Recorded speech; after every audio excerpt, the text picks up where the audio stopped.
I immediately put up a temporary closure sign at my diner and headed towards the apartment where my son and his wife lived. Inside the room, it was pitch dark, and I couldn't see well. It was chilly, and it didn't seem like the heating was on. Calling out the names of my 2 grandchildren, I entered the room. Kathy, Tony. It's Grandma. As I moved further in the dimly lit living room, 2 small figures were moving. When I turned on the lights, there was Kathy, painfully thin, in the freezing room. Beside her, Tony was trembling, eating a banana from Kathy's hand. 4 anxious eyes were staring at me. Kathy, Tony. Unable to resist, I hugged them both. Kathy and Tony clung tightly to me, sobbing loudly. Little hands gripped my body tightly. How scared they must have been. Their mother collapsed and hadn't returned since going to the hospital. They felt like it would burst from fear. Thinking about their feelings, my heart ached. Their father, Mike, wasn't here.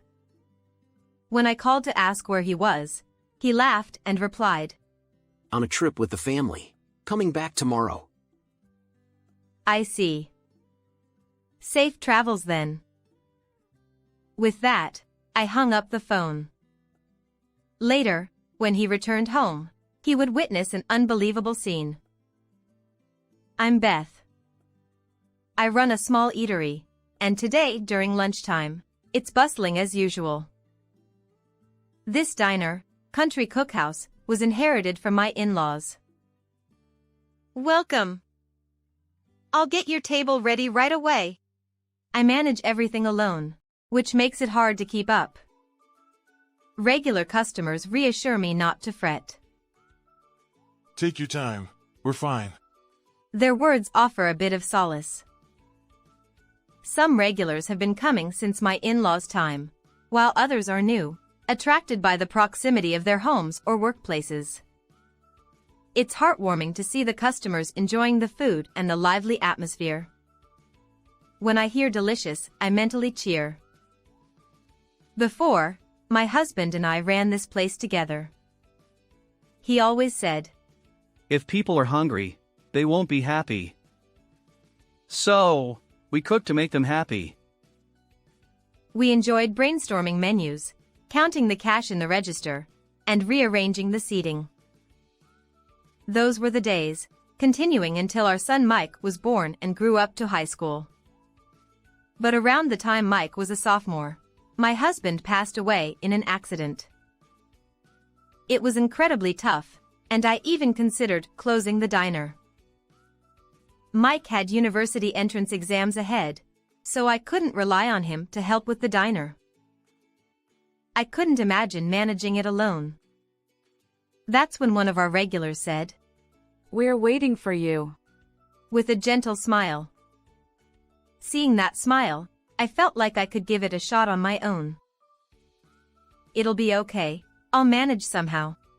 I consulted acquaintances and my still living in-laws, and downsized to a scale I could handle alone. After 3 months since my husband's passing, Country Cookhouse embarked on a fresh start.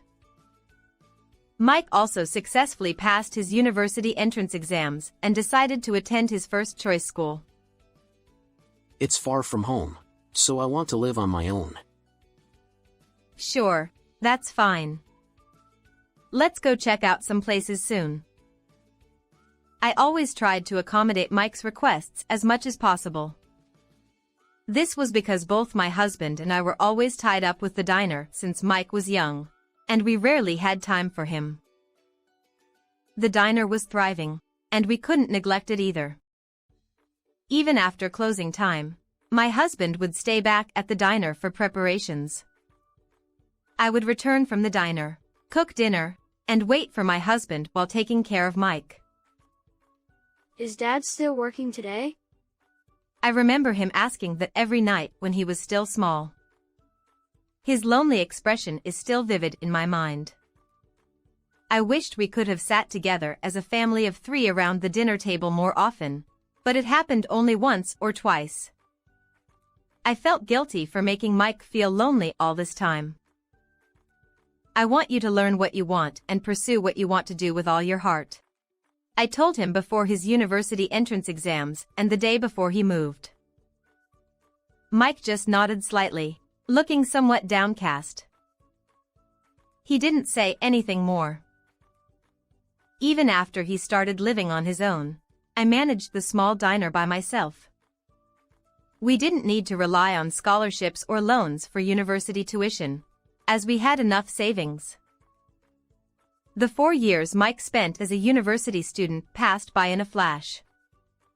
Throughout that time, I continued running the diner alone. When Mike graduated from university and started working as a full-fledged employee, I pictured him in a suit and tie heading off to work. Seeing that image, I couldn't help but smile to myself, thinking about how much he had grown from that small boy he once was. Furthermore, he already had a girlfriend, who he was already dating with marriage in mind. When Mike introduced her to me, I was so surprised that my eyes nearly popped out. Mike's girlfriend, Rachel, was stunningly beautiful, almost like a magazine model. Nice to meet you. I'm Rachel. I've been dating Mike. Her incredibly beautiful voice and polite manner overwhelmed me. I couldn't help but wonder if she was the daughter of a wealthy family. Not at all. We're just an ordinary family. Even her gentle laughter was elegant. I wondered what charm Mike had to attract such a wonderful girl. It seemed like they were already living together, or rather, Mike had moved into Rachel's place. What can I do? My room is next to a noisy neighbor's. Come on, Mike. It's okay. I originally rented a slightly larger room, so it's just right. Rachel's bright words were like a lifeline. Her polite language, elegant gestures, and that radiant smile, I couldn't help but take a liking to her. I know my son can be like this, but please take care of him, I said, unable to resist. And so, the 2 of them happily got married, and 3 years later, they had 2 children. The firstborn was a girl named Kathy, and the second was a boy named Tony. I've become a grandmother, I mused as I spoke softly to my husband's photo. On anniversaries and special occasions, I always made sure to buy slightly fancier sweets than usual. It was the same on the days my 2 grandchildren were born. Even after the children were born, Rachel would find time to visit the diner. Hello, mother-in-law. Oh, welcome. Rachel, what about your work? Since the children were born, I switched to a job I can do from home. Well, it's an age where such things are possible. I marveled, looking back and forth between young Kathy and Tony. Even these small children would grow up eventually and stand on their own, just like Mike. Thinking about it made children seem even more mysterious and fascinating. As my wrinkles increased, Kathy had grown into an elementary school student without me even noticing. Kathy, how old are you now? I asked one day when she came to the diner. I'm 6 now, and I'll be 7 on my next birthday. She replied with such a mature answer that it was hard to believe she was still in elementary school. She must take after her mother, Rachel said, mentioning how helpful Kathy was with her younger brother. They don't even fight, they get along so well. Rachel proudly boasted, beaming as she spoke. Everything seemed to be going smoothly, as if everything was leading to a bright future, but it wasn't the case. I had one worry, Mike. He had a personality that couldn't stick to a job for long. He quit the company he joined right after graduating from college in less than 6 months. There's too much to do. It's not worth the pay. Then he found another job. But he left this one too within 3 months. I can't do what I want, and it's impossible without remote work these days. If you keep changing jobs like this all the time, you won't achieve anything. It's not my fault. It's because of the bad economy. He'd always find some excuse to quit whenever something didn't suit him. Seeing him like this, I just shrugged my shoulders. If you're not working, then you must be taking care of Kathy and Tony, I assumed. Huh? No, I'm not. Rachel takes care of them, so I'm not involved. He replied. It was Rachel who supported the household in place of Mike. Even when talking to me, Mike was glued to his smartphone screen. I wondered what he was so eagerly looking at. Hey, Mom, take a look. I have a hobby of exploring restaurants, so I upload them on social media. When he showed me his screen, there were rows of photos of various restaurants, delicious-looking pizzas, pastas, fried chicken, and large steaks. Mike talked about his number of followers and likes, but it all went over my head. Why don't you work properly instead of fooling around like this? I asked. It's not playing around, it's serious. I'm aiming to become an influencer. What's that? Never mind. Mom, follow me and like my posts. I don't understand that. Give me your phone. I'll install this app and do this and that. With quick finger movements, he swiftly set up an account and showed me which button was for a like and how to view posts. But after he left, it was all still Greek to me. I don't get any of this. It's beyond me. I sighed, putting my smartphone aside and focusing on keeping the diner's accounts. Sometimes during video calls with Rachel, I found out she was also asked to check Mike's social media posts. But there were more important things to focus on nearby. I preferred video calls with Kathy and Tony over social media. Mike had helped out in my diner briefly when he was unemployed before. His reason was that it seemed easier than a corporate job. Although no job is easy, I appreciated his help in the diner. Besides, I heard that these days, it's becoming less common for children to take over their parents' businesses. I had no intention of forcing Mike to take over, and I planned to gracefully close the diner when the time came. However, perhaps there had been some change in Mike's mindset.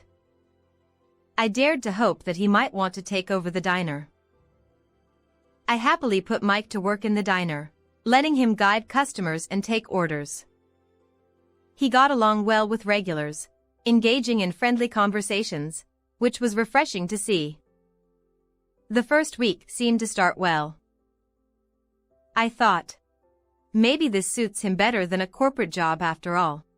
However, from the following week, Mike began to slack off gradually. He hardly took orders or did any cleaning or guiding customers. Not only that, he started browsing social media in front of customers. And regardless of whether they were regulars or newcomers, he would ask them to follow and like his posts. The next day, Mike didn't show up for work, even though it was his scheduled shift. Mike, where are you? Are you off today? I'm quitting that job. It's tougher than I thought. From then on, he didn't answer my calls no matter how many times I tried, and I ended up running the diner alone as before. Eventually, Mike stopped coming to the diner altogether within 10 days. Since then, he focused more on social media than anything else.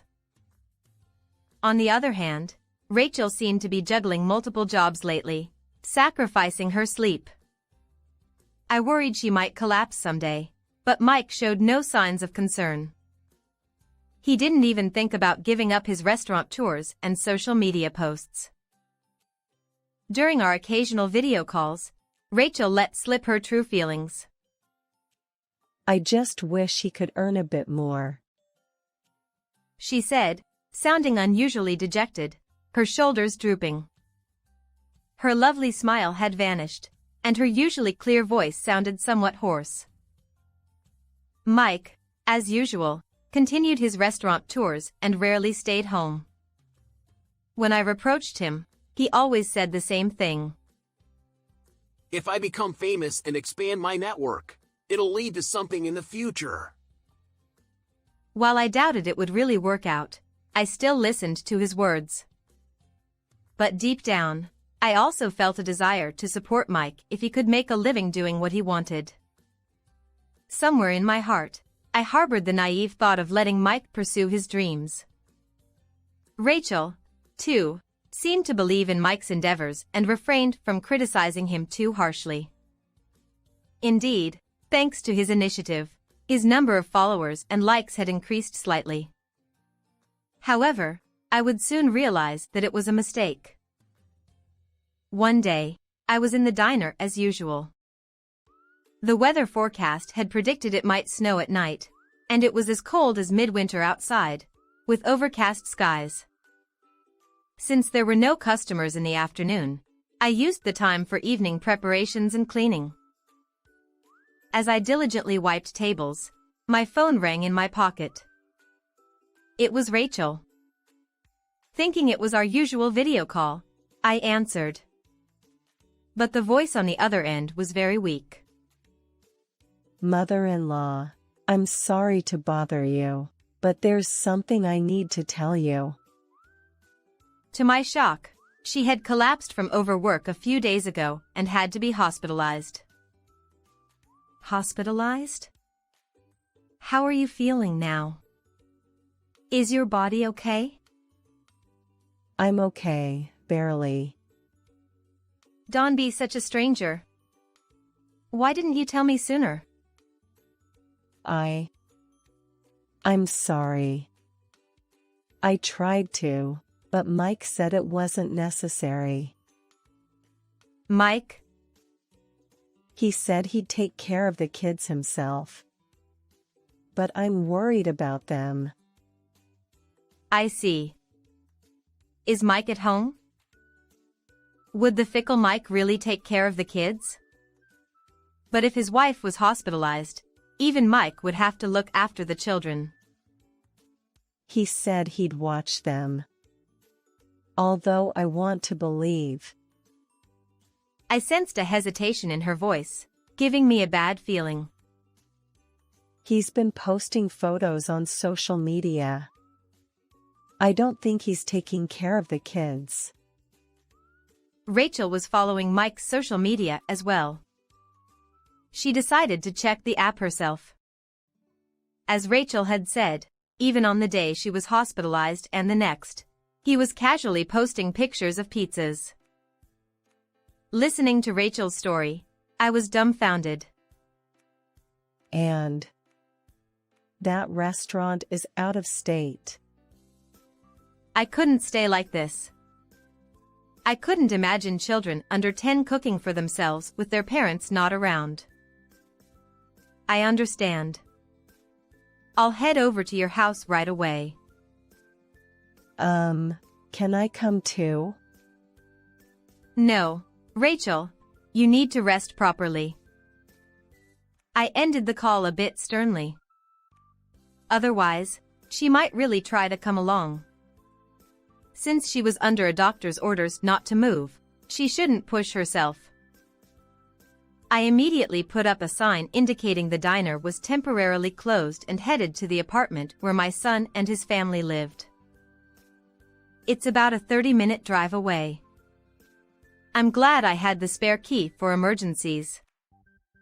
I hurriedly unlocked the door and stepped inside. Kathy! Tony! Where are you? The room was pitch black, making it hard to see. As I took a step forward, I bumped into something like a plastic bottle. In the silence, I took another step forward. It was chilly in the room, and it didn't seem like the heating was on. Kathy, Tony. It's Grandma. As I moved further in the unlit living room, two small figures moved. When I turned on the light, there, in the freezing room, was Kathy, painfully thin. Beside her, Tony trembled as he ate a banana from Kathy's hand. 4 anxious eyes stared at me. Kathy, Tony. Unable to resist, I embraced them both. Grandma. Kathy and Tony clung tightly to me, sobbing uncontrollably. Their small hands gripped my body tightly. How frightened they must have been. Their mother collapsed and didn't come back after going to the hospital. They must have been terrified. Thinking about their feelings, my heart ached. I'm sorry I didn't realize sooner. Everything's okay now. I turned on the heating and pulled out their jackets until the room warmed up. I boiled water in the kitchen and brewed hot cocoa. Kathy and Tony both drank the cocoa from their mugs, looking pleased. I hadn't seen Mike so far. In fact, I hadn't even seen anything that looked like his shoes. Hoping it was all a mistake, I called Mike. He answered immediately. Hey, Mom. What's up? He chuckled as he spoke. What are you doing? I'm trying out the limited time menu. It's gonna look great, I think. Where are you? I'm on a family trip. We'll be back tomorrow. The phone line was bustling with noise and chatter, and I could hear the crowd. He was clearly at a tourist spot. But he wasn't with his family, he was alone. It seemed like he was only thinking about himself. He couldn't protect Rachel, Kathy, or Tony. I felt strongly that I had to protect them. With my insides boiling with anger, I decided to feign calm. Good. Make sure you come back safely. Huh? Oh, right, about the souvenirs. Before Mike could finish, I hung up. He had hidden Rachel's hospitalization from me. And he had abandoned the children to indulge in a limited-time dish. When I talked to Kathy, it seemed that Mike had been lying about going to work. I knew it, Grandma. Mom was working too hard, right? Even in her young age, she understood why her mother had collapsed. She might not know the word overwork, but she knew it was too much. Mom looked sick for a long time. That's why I picked some food for Tony from the fridge. What about you? Did you eat anything? No. I endured it. She shook her head vigorously. Her cheeks looked sunken, and she was skinny for a grade schooler. She must not have eaten anything during the days her parents were absent. I want to see my friends because I haven't been to school. But I have to wait for Dad to come back. Kathy's eyes welled up again. You're a brave girl, Kathy. That day, I decided to stay at the apartment. I wanted to cook for the two of them, but the fridge was empty. Ketchup alone wouldn't make an omelet. We have no choice. Let's eat out. What do you two want? Since they were both hungry, they couldn't stop naming various dishes. Eventually, we ended up at a buffet restaurant and ate hamburgers, grilled cheese, cakes, and more. Seeing their smiling faces, I felt relieved. A hungry stomach could dampen anyone's spirits. I remembered my husband's words. When we got home, they fell asleep quickly, their stomachs full. As I watched their peaceful sleeping faces, I thought about Mike. The next day, Mike still didn't come back. I asked Kathy how to check his status on social media. It's a convenient way to disseminate information, but it also exposes his actions. Today, it said he was eating hamburgers at another restaurant. That son. Just wait and see. I once took the children to the hospital where Rachel was hospitalized. It seemed she was just about to be discharged.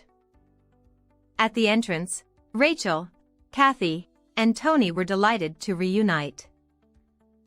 But why are you here? I can't forgive what my son is doing. Come to my place. But we don't want to cause you trouble. The one causing trouble is us. I'm sorry for what my son did. Then, I whispered a plan. Rachel was surprised for a moment but then decided to act. In the end, Mike returned a week after saying he would come back. However, his returning home was like returning to an empty shell. Huh. What's this? Even this he posted on social media, treating it as material for jokes, which left me dumbfounded. Just minutes after posting, he showed up at my diner. Hey, listen to this. Mom! Rachel and the kids! He started talking as if he couldn't believe it himself. When I got home, there was no one, and nothing. So? It was lunchtime, and many regular customers were in the diner. He enthusiastically began narrating to garner their sympathy. I'm doing my best for my family. But my wife and kids left home even though I'm working hard on social media. Well, that's tough. I listened with a weary heart, but the regulars felt differently. The sound of chairs scraping against the floor filled the air. Gradually, quietly, they closed in on Mike. Isn't this awful? Everyone! One of the regulars spoke up to Mike, perhaps not understanding his situation. You're the one who goes by Mick on social media, right? Yeah. A fan? Thanks for checking my... No kidding. You forcibly made us follow you a while back. Huh? Other customers nodded in agreement. After I was tired of too many annoying notifications, I found you've been messing around with free toppings, dismissing the food as bad after just one bite. No, that was just a joke. And apparently, you didn't even take care of your wife and kids properly, just playing around. Well, I was doing that to become an influencer and earn money. What influencer? That regular customer scolded Mike with a red face. Others joined in, condemning him one after another, and the diner echoed with their angry voices. Before Mike arrived, I explained the situation to the regular customers. Rachel canceled the apartment lease as soon as she was discharged from the hospital. Now, she's living with Kathy and Tony in my house because Mike wasn't providing for the family and was going on restaurant tours alone. Moreover, he was solely focused on increasing his followers and likes on social media. When I revealed everything, the regulars, who had been monitoring Mike's actions on social media, were furious. One of them said, I'll give him a piece of my mind. And called others, and they all gathered. Mike, oblivious to all this, continued posting on social media. Stop it! I'm not at fault. Help me! With tears in his eyes, Mike was pushed out of the diner by the regulars. Don't ever show your face here again. He was severely scolded by the regulars and ran away screaming. Since then, he disappeared. Several weeks passed. With the arrival of spring, I began hearing about measures for hay fever in the weather forecast. I've been feeling a bit itchy in the nose lately, Perhaps it's because of that. Rachel complained about her runny nose due to hay fever. I noticed some of the regulars started wearing masks too. I wondered about Mike, but as far as I knew, he didn't suffer from hay fever. His whereabouts remained unknown. He had been urging his friends to follow him, all in his desire to become famous. However, it backfired. Since that day, his social media accounts, known to his followers, had blown up. Naturally, his identity was exposed to those around him, and there was no chance he'd return to this town. The consequences of mistreating food had caught up with him. While living with Rachel and grandchildren, I continue to manage the diner as usual. We recently created a website for the diner, allowing customers to make reservations via smartphones. Rachel, being a web designer, found it easy to handle. The website also reflects the spirit of the diner and the values inherited from our parents-in-law, as well as a section about my husband. I've never met my father-in-law, but I guess I could hear. It's a lovely website. Thank you, Rachel. Her contributions don't end there. We've systematized inventory management and sales accounting, making daily bookkeeping much easier. What used to be done manually is now calculated automatically when inputted into the computer. It's quite convenient. Even I, who wasn't used to smartphones, quickly adapted. With the ability to handle reservations over the phone, our customer base has expanded. Kathy starts dropping by the diner after school and handles phone calls confidently. Hello, this is Country Cook House. Yes, are you making a reservation? Even though she's a bit hesitant, she refuses to let me take over, shaking her head confidently. Our recommendation is the fried chicken. It's seasoned with garlic powder and crispy when freshly fried. Watching her respond while looking at her notes captivates the regulars. They're all smitten by her cuteness.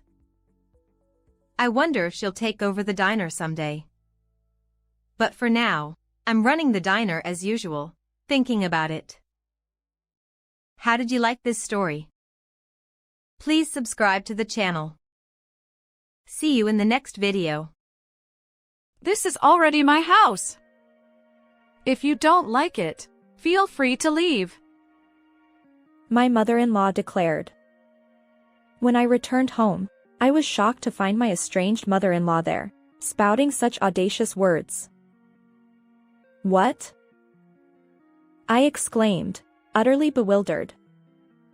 I had been in Hawaii for my sister's wedding, away from home for 3 nights and 4 days. Somehow, during my absence, my mother-in-law had moved in and taken up residence. And the mastermind behind this move? None other than my husband, her son. When I confronted my husband, what he revealed was beyond anything I could have anticipated. My name is Olivia. I'm 29 years old and work in sales.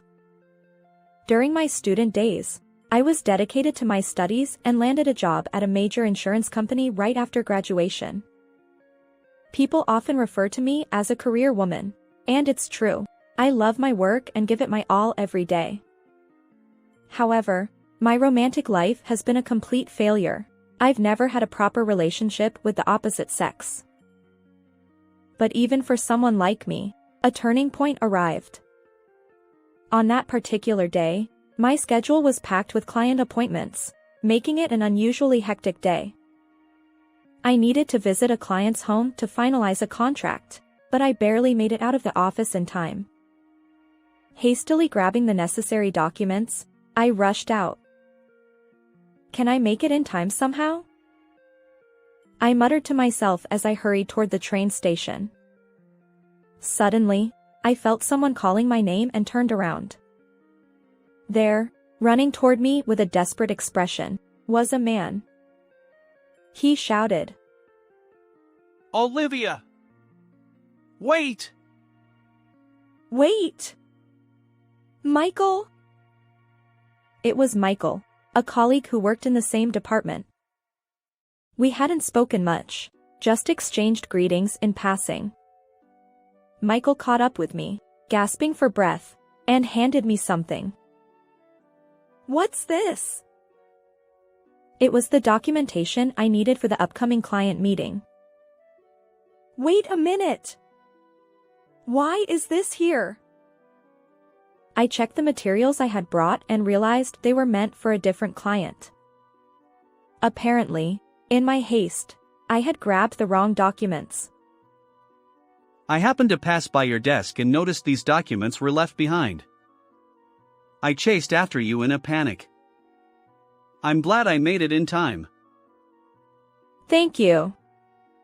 Without these documents, I would have lost the client's trust. I repeatedly expressed my gratitude, flustered by the mistake I rarely made. But Michael just smiled at me, radiating warmth like the sun. It was my pleasure to help, Olivia. Take care on your way. Thanks to him, I successfully closed the contract that day.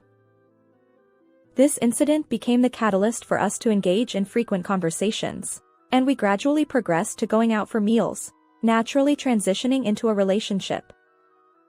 He was 2 years older than me, with a calm demeanor and a hearty laugh. Our relationship blossomed smoothly, and after exactly 2 years of dating, we decided to get married. I was filled with anticipation for the happy married life that lay ahead. However, trouble arose early in our marriage, trouble in the form of my mother-in-law. My father-in-law had passed away 5 years prior, leaving my mother-in-law living alone. Her house was conveniently close to ours, and she would frequently visit, always with a request for money. My mother-in-law would grin slyly and use a cajoling tone. Olivia, you're a high earner, right? Could you spare some pocket money? While our interactions before marriage had led me to believe she was a reserved and kind person, her true colors emerged as soon as we tied the knot. Despite my repeated refusals, "I can't give you money," she persisted relentlessly, leaving me exasperated. Her spending habits were extravagant. She would use up every penny she had. To top it off, she even called my sister, asking for financial help. Fed up with the situation, I decided to seek Michael's assistance. I implored. "Hey, could you talk to your mom about stopping this constant money request?" She even called my sister. "You said we shouldn't entertain her, but why should we put up with it? Please ask your mom to stop." Michael's response was vague. Sure. I'll mention it next time." Little did I know that Michael had a soft spot for his mother, a classic case of being a mama's boy. To him, criticizing his beloved mother was probably worse than my mother-in-law. Subsequent attempts to address the issue yielded similar results. Michael's advice was always along the lines of "Mom has her quirks," or "You don't have to give her money, just ignore her." It's as if I'm expected to endure and smile through it all. As expected, he never explicitly conveyed my concerns to his mother. To make matters worse, my mother-in-law nitpicked my housekeeping methods, adding to my frustration. I was truly at my wit's end with her. Amidst all this, my aging mother-in-law, weakened by health issues, began hinting that she wanted to move in with Michael and me in our spacious home. Although she hadn't explicitly stated it, I had sensed her intentions. Then one day, Michael approached me with the following revelation. "Hey, Mom is feeling anxious due to her declining health, so she's expressing a desire to live with us. Honestly, I think it's a good idea. What do you think, Olivia?" Cohabitation? Absolutely out of the question. I categorically refuse. Without hesitation, I firmly rejected the idea. My straightforward response seemed to irk Michael, who exploded in anger and shouted at me. What's with that tone? Mom genuinely wants to live with us. I shot back, equally furious. Fine, let me ask you, what benefit do I gain from this? Dealing with her constant money requests is already stressful, and she criticizes my housekeeping even when we're living separately. Mentally, I'm already stretched thin. How can we possibly handle round-the-clock cohabitation? What benefit? She's family. Did you only consider the benefits when you married me? Our heated argument continued, with neither of us willing to budge. The day ended without resolution, and the next day, we were still at odds. Amidst all this, my sister's wedding in Hawaii was fast approaching, and I was busy preparing, choosing dresses and making arrangements. Our parents had tragically passed away in a car accident 3 years ago, and with other relatives distant, my sister remained my only blood-related family. Her name is Sophia, 3 years older than me. We've always been close since childhood, able to share anything even when it was difficult to discuss with our parents. When I heard about my beloved sister's upcoming wedding, I felt joy as if it were my own celebration. I eagerly looked forward to the wedding day. Since my sister's wedding date had been set before Michael and I got married, he wouldn't be attending. I was the only one scheduled to be there. About 5 days into our ongoing argument, Michael surprised me by apologizing. I'm sorry. I went too far. If you don't want cohabitation, we won't do it. Huh? I was taken aback. His words brought relief, and I replied, "Thank you. I apologize for being forceful." Yeah, it's okay. By the way, Sophia's wedding is coming up, right? You'll be in Hawaii for 3 nights and 4 days. Have a great time. His smile warmed my heart, and I responded, "Thanks. I'll take lots of photos and videos." And so, we reconciled, looking forward to my sister's wedding and enjoying peaceful days together. The long-awaited wedding day arrived. The venue, with its large windows overlooking the beautiful Hawaiian Sea, was enchanting. My heart swelled as I watched my sister in her stunning wedding dress, and tears flowed freely as I witnessed her radiant smile. Sophia's husband, David, whom I had met several times before, was a reliable and wonderful person. With David by her side, I knew my sister would be well taken care of. I wholeheartedly celebrated their union. After the wedding, I thoroughly enjoyed sightseeing in Hawaii during my 3-night, 4-day stay. Finally, I returned home. "I'm back," I called out as I opened the front door of our house. To my surprise, there stood my mother-in-law. "Olivia, welcome home," she said, her tone gruff. Were you here?" I stammered. She snorted.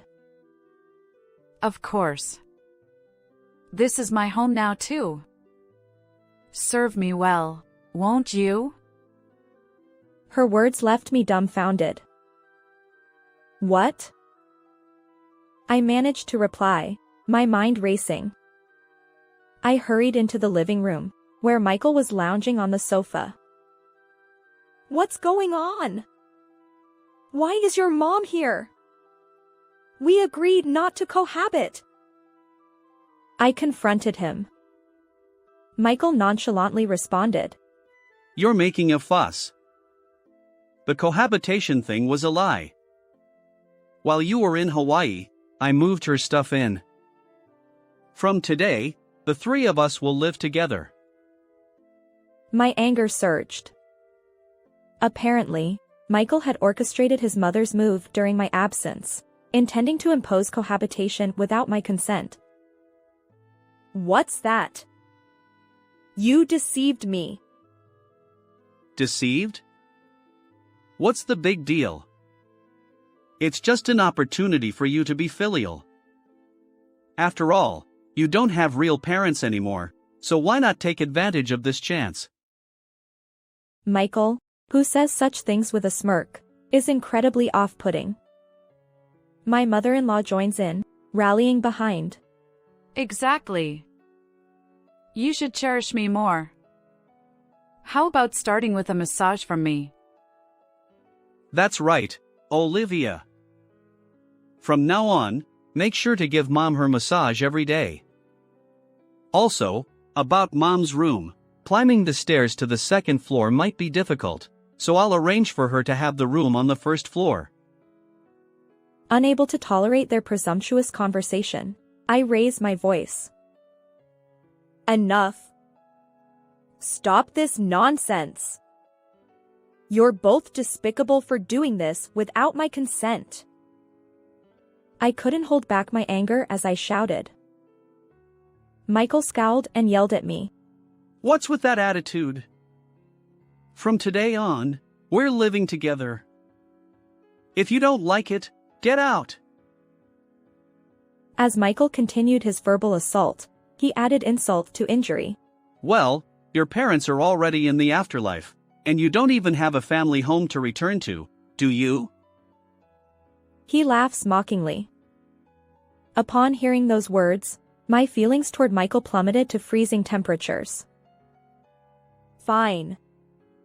Let's get a divorce and settle everything, I said quietly. Michael and my mother-in-law burst into laughter. Go ahead and try if you can. Do you even have the guts to get a divorce?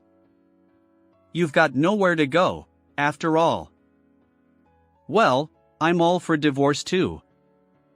Besides, you're not even cute. Just because you're good at your job doesn't mean you can act all high and mighty. Michael taunted. My mother-in-law chimed in. Michael's right.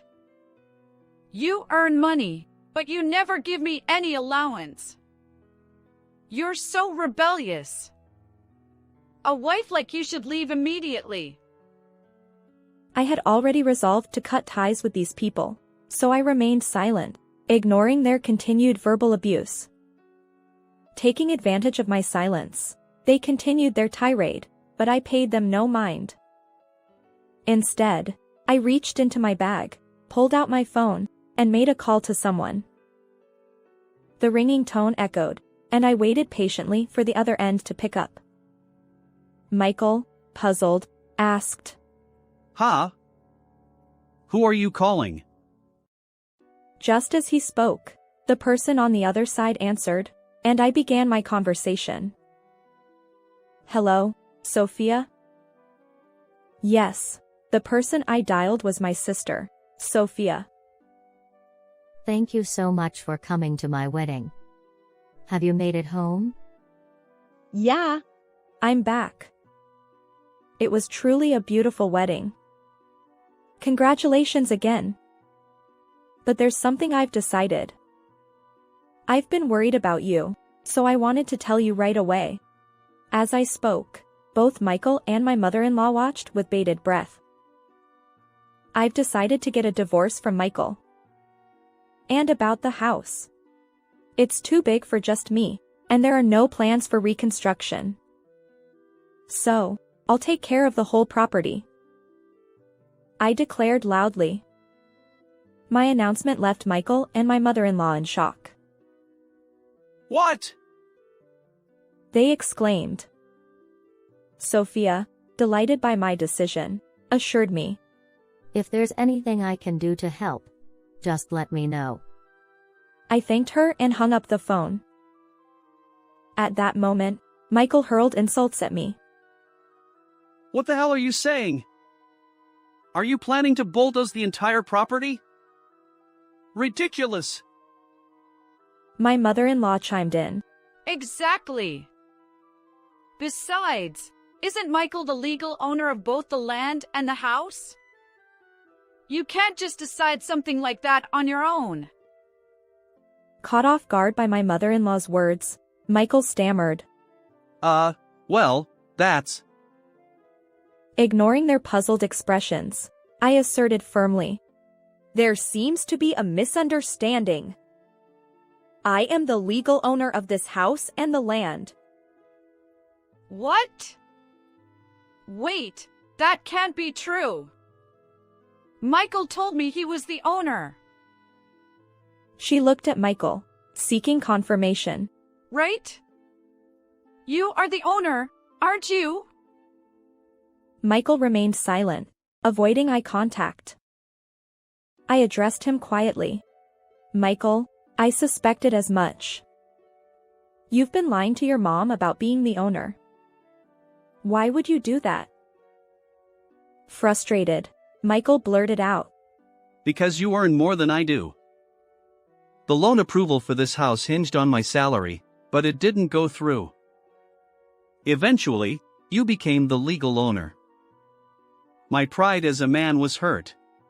So, I kept up the facade with Mom. You pretended to be the owner to bask in her praise. I retorted. Michael mumbled. Yeah, that's right. The lie snowballed, and I started believing it myself. Michael and I work at the same company, but our roles are quite different. I'm in sales, while Michael is in an administrative position. The salary gap between us is significant. Thanks to the support of those around me, I consistently achieve results, earning a substantial salary that qualifies me as a high earner within the company. However, Michael's pay is honestly quite low, considering we work for the same organization. Interestingly, there are other administrative staff members who receive decent salaries. Michael, on the other hand, lacks motivation and often seems content to wait for instructions. Even when he's capable of handling tasks, he readily delegates them to junior colleagues. While he maintains a pleasant demeanor, it's clear that he isn't highly regarded within the department. Michael belittles administrative roles, often slacking off, yet he expresses no desire to transfer to other departments or seek better paying opportunities elsewhere. He constantly reminds me that promotions lead to immediate pay increases and that administrative positions offer stability compared to the fluctuating earnings of sales roles. Given the substantial salary disparity, splitting our daily expenses evenly wasn't feasible. Consequently, I shouldered not only the home loan but also most of our living expenses. My mother-in-law, under the impression that Michael built this house, had often praised him. Now, faced with the shocking truth, she stood there dumbfounded. But soon, her expression shifted to one of panic, and she urgently questioned me. Wait! You're not serious about selling the entire property, are you? What will happen to Michael and me? I was planning to move in here, and I've already started the process to vacate my previous home. I don't know.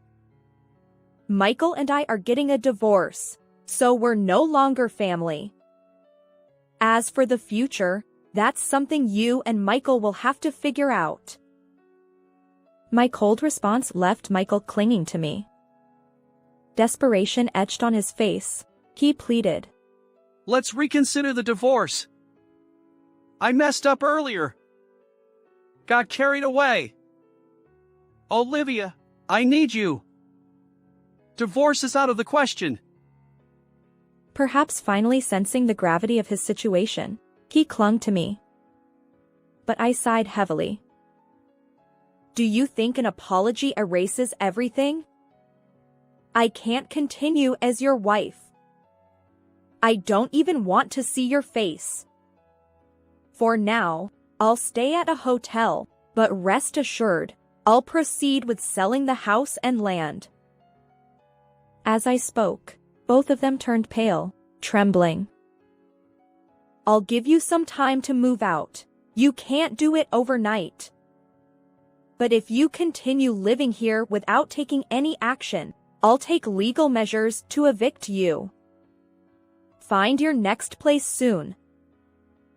With that, I picked up my essentials and left the house. Michael called out, Wait! but I ignored him and my mother-in-law, walking away. Afterward, Michael continued to resist our divorce, but I had meticulously documented his and my mother-in-law's verbal abuse. As a result, the divorce was swiftly settled through mediation. My biggest concern was that Michael and my mother-in-law wouldn't leave the house voluntarily. However, it turned out to be an unfounded worry. Perhaps hearing my firm declaration that I would take legal action to evict them, they fled as soon as the divorce was finalized. Thanks to this, I was able to demolish the house and clear the land. While selling the entire property was an option, it seems that around here, more people prefer custom-built homes over existing ones. I learned that selling just the land is more appealing to potential buyers, even if it involves covering some construction costs. During the process of clearing the land, Michael and my mother-in-law, left with no place to go, moved to a public housing complex. Meanwhile, I found a new home, completed my move, and simultaneously decided to quit my job.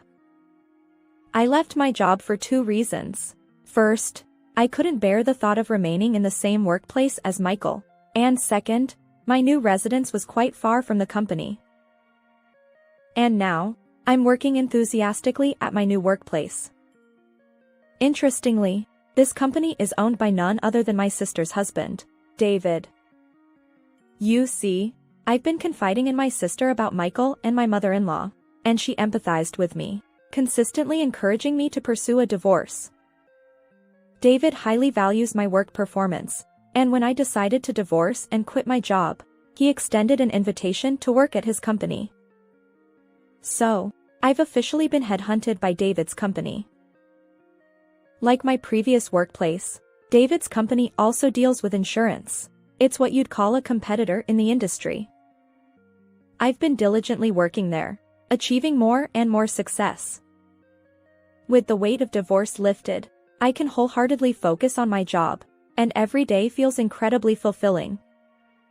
David expressed his gratitude, saying, Having you join our company, Olivia, has been fantastic.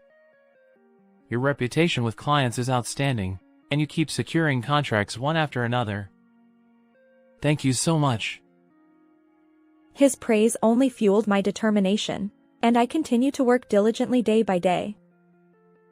It seems that my reputation has also reached my previous company. Realizing they let go of a talented employee, the company is now desperate to recover. Although it's an industry with frequent job changes, Michael's situation, leaving due to marital issues, has made him a pariah among colleagues. As Michael became isolated, his inability to perform work efficiently became evident. While he had previously excelled at pretending to work with his cheerful demeanor and personality, without those traits, he revealed himself as a mediocre mid-level employee lacking motivation and initiative. The tasks he could handle dwindled rapidly, and he became even more isolated. Unable to withstand the judgmental glances from everyone, Michael finally resigned. Despite considering a job change to administrative roles, it didn't go smoothly for him. I learned from former colleagues that he and my mother-in-law are now living a frugal life together. My mother-in-law seems to have started working part-time, but being inherently lazy, she didn't quite understand the concept of working in society. She'd casually skip work without notice, and unsurprisingly, she was promptly fired. She reached out to me once over the phone, seeking help. Olivia, please! Can't you reconcile with Michael? I can't bear this impoverished life anymore. Michael is always irritable and yells at me. Please, help us! I could tell she was feigning tears on the other end of the line. It was probably an attempt to evoke sympathy. I decline. Why should I be the one to help? My cold response only fueled her desperation. Don't say that. We were family, weren't we? Can't you see how much the elderly suffer? If reconciling with Michael is difficult, at least give us some money. Just a little. Please. I won't reconcile with your son, nor will I give you any money. Please don't call me again. With that, I hung up unilaterally. Immediately, I set my mother-in-law's number to block incoming calls. Of course, I'd done the same for Michael's number. The divorce was finalized, and property division settled. I had no need to contact them anymore. Finally, I could breathe a sigh of relief. Another year has passed, and I'm still working diligently at David's company. Although I don't have a romantic partner, I've grown content with my current life. I've had enough of love's ups and downs. My relationship with my sister remains strong, and we meet frequently. Recently, my sister revealed that she's expecting a baby, and I eagerly await the new addition to our family. One day, while visiting the area where I used to live during my marriage to Michael, I witnessed a disheveled man under a bridge. He wore tattered clothes, his hair unkempt, and a wild beard. To my surprise, it was Michael. Seeing his drastically changed appearance evoked both pity and a momentary pause. I'd heard from former colleagues that Michael's job search was limited to administrative roles, which made it challenging for him.